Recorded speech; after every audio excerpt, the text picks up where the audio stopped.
Hey guys, today we'll be covering a 2015 romance film called Miss Wife. The movie opens up with the main character Yeon-woo narrating her childhood. She mentions that her father, who was in the Navy, died when she was a child, making her unable to remember his face. She also mentions that her mother couldn't bear the loss of her husband, and she died a few years later. Alone in life, Yeon-woo states that she doesn't want to depend on anyone and wants to earn a lot of money for herself.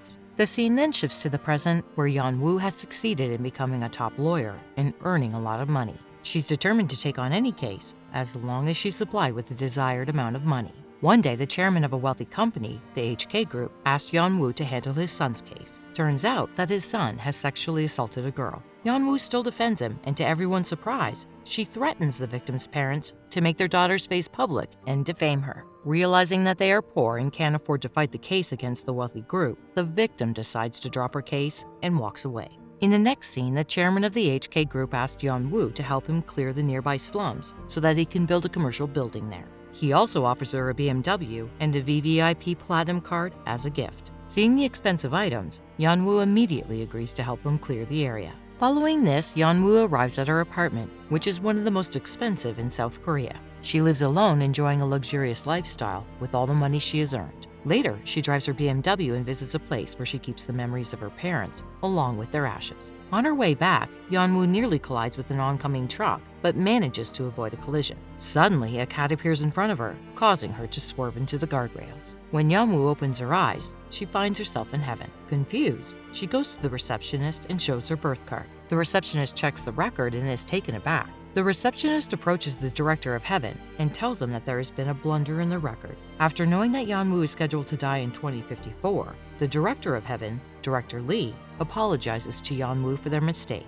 He then offers to exchange her life with the housewife Kang till he corrects the mistake in the record. At first, Yeon-woo refuses to be a housewife, but when Lee suggests that it's the only way to get back to the human world, she agrees. In the next scene, Yeon-woo wakes up in a strange apartment with her hair and clothes styled like a housewife of a middle-class family. Wasting no time, she sees herself in a mirror and screams after seeing her weird appearance. Hearing her scream, Sung-hwan, her husband, arrives, and Yeon-woo starts screaming even louder. Later, Yeon-woo looks at pictures of her wedding to Sung-hwan and calms herself down, realizing that she is there replacing Kang. It is also revealed that they have two kids, a teenage daughter, Hanul, and a little boy, Haru. Haru comes to Yeon-woo and asks her to take him to the bus station so he can go to school.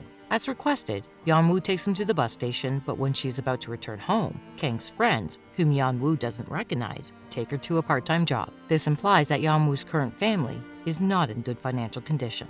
After the job, the ladies gather at a cafe and they tell Yeon-woo that she was married to Sung-hwan when she was only 18 years old. Hearing this, Yeon-woo starts feeling unwell and hurries to the bathroom. Inside, she meets Director Lee, who suggests she not try to change her identity as Kang and adjust to her new life.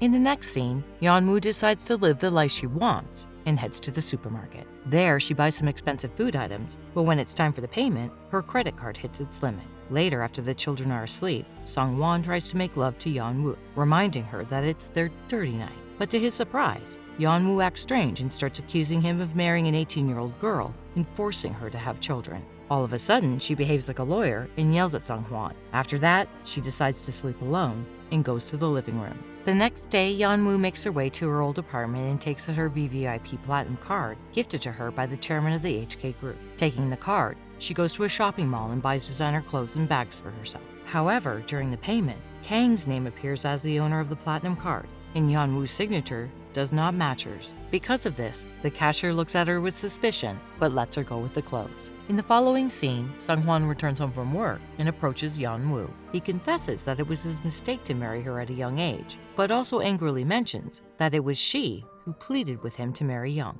After the altercation, Sung-hwan enters the bedroom and is shocked to see the expensive clothes bought by Yeon-woo. He tries confronting his wife about it, but just then, police officers arrive and take her away. At the police station, the officers accuse Yeon-woo of stealing the Platinum card from Kang. Hearing this, Sung-hwan stands up for her and starts explaining various laws like a pro. Here, it is revealed that Sung-hwan went to the same law school as Kang, but dropped out after 2 years. At last, Sung-hwan mentions that Kang might have slipped the Platinum card into his bag after listening to his financial problems. Having no proof against Sung-hwan and Yeon-woo, the officers are compelled to apologize to Sung-hwan and let them go. Outside, Sung-hwan asks Yeon-woo if she has a boyfriend, When Yeon-woo replies no, Sung-won tells her that he believes her and just rubs her head before walking away. The feeling of someone rubbing her head is something that Yeon-woo has never felt before. As she tries to digest the feeling, director Lee appears and congratulates her for nearly ruining a happy married life within 48 hours of stepping into it. He then warns her to maintain a good relationship with Sang and the family, or else he will take her back.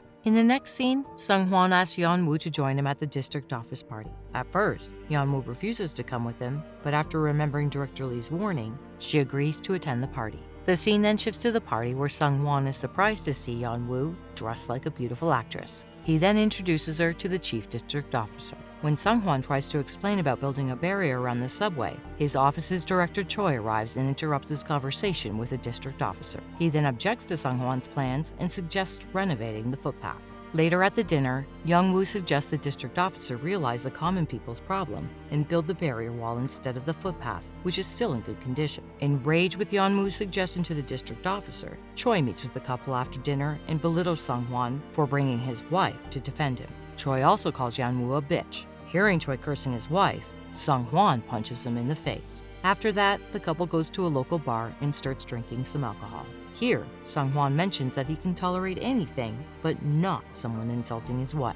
He also tells Yeon-woo that he will always support and look after his family, no matter his financial condition. Later, the couple returns home, and Haru sleeps with Yeon-woo while hugging her tight. Yeon-woo cannot resist it and hugs him back. The next morning before heading to school, Hanul asks her mother for some pocket money. Yeon-woo agrees immediately, but only if she folds the paper shopping bags. Hanul storms away angrily, but the next day, she approaches Yeon-woo with a pile of folded shopping bags and asks for the pocket money. Happy with her work, Yeon-woo gives her the money. Moments later, Hanul can be seen with her school boyfriend Kyung at his house. As there is no one at his house, Kyung starts to come closer to Hanul, making her feel uncomfortable. Suddenly, Hanul notices a mobile camera and finds Kyung's friends recording them. Afraid, she tries to walk out, but Kyung stops her and pulls her by her hair. In the following scene, Hanul returns home and slams the door. Seeing this, Yeon-woo approaches her but surprisingly finds her bruised and crying. Being a responsible mother, Yeon-woo asks her daughter what happened, and the latter reveals everything. After hearing the entire incident, Yeon-woo consoles Hanul and encourages her to stay strong. The next day, Hanul and Yeon-woo can be seen at the principal's office with Kyung and his lawyer. Kyung's lawyer suggests Yeon-woo take the compensation and dismiss the matter. Hearing this, Yeon-woo goes to the bathroom and cries, remembering all her evil decisions as a lawyer. Turns out that Yeon-woo had fought and won Kyung's case in her other life. Hanul comes looking for her and suggests they drop the case, as they will be unable to fight because of their poor financial condition. However, when Yeon-woo sees the girl's innocent face, she grabs her hand and returns to the principal's office. After Kyung's lawyer mentions that Kyung can maintain his image after studying abroad for a few years, but not Hanul, Yeon-woo takes out her mobile phone and reveals that she has recorded all of their conversations. She then assures him that she will take the case to court and will fight as long as she can, destroying Kyung's career as well as his image. Hearing this, Kyung gets angry and yells at Yeon-woo. However, an even more enraged Yeon-woo grabs Kyung by his hair and forces him to apologize to Hanul. Seeing her mother fight for her, Hanul is positively shocked. Following this, Yeon-woo starts doing all the household chores and enjoys her time with the kids. While she is doing so, director Lee suddenly appears in front of her and reminds her that she is going to die in a week. Yeon-woo begs Lee not to kill the kid's mother and make them motherless, but Lee tells her he cannot do so. He suggests Yeon-woo give them as much love as she can within a week. Later, while returning home from school, Haru falls to the ground unconscious and is taken to the hospital. Looking at the report, the doctor mentions that Haru is suffering from a hereditary disease that is causing eyesight problems. Yeon-woo then remembers her mother having the same symptoms and realizes that Haru inherited it from her. The next day, Sung-hwan and Yeon-woo can be seen waiting for their son's operation results. In the meantime, director Lee arrives and takes Yeon-woo with him, informing her that today is the day she dies in a car accident. When Lee asks her to sit inside a car, Yeon-woo replies that she wants to bid her family a final goodbye before leaving. Director Lee is hesitant, but after a lot of convincing, he agrees. Wasting no time, Yeon-woo reaches the hospital ward and meets Hanul. She hugs her tight and asks her to take care of herself and follow her dreams. Yeon-woo then enters Haru's room and tells him that she is going far for some time and that he needs to take good care of himself. Haru accepts her advice and asks Yeon-woo to come back soon. At last, Yeon-woo meets Sung-hwan and asks him to take care of the children before walking away and fading out. In the following scene, Yeon-woo wakes from her coma and immediately heads towards the hospital where Haru was kept. She can't find Haru there, not in their apartment, and not on the school bus. The movie then fast forwards a month where Yeon-woo decides to move out of her apartment and starts packing her belongings. As she is doing so, she notices a big photo album and starts looking through it. Here, she finds a photo of herself with her mother. Surprisingly, when she unfolds the photo, she sees the image of her father for the first time in her life. She is taken aback to see her father looking exactly like director Lee.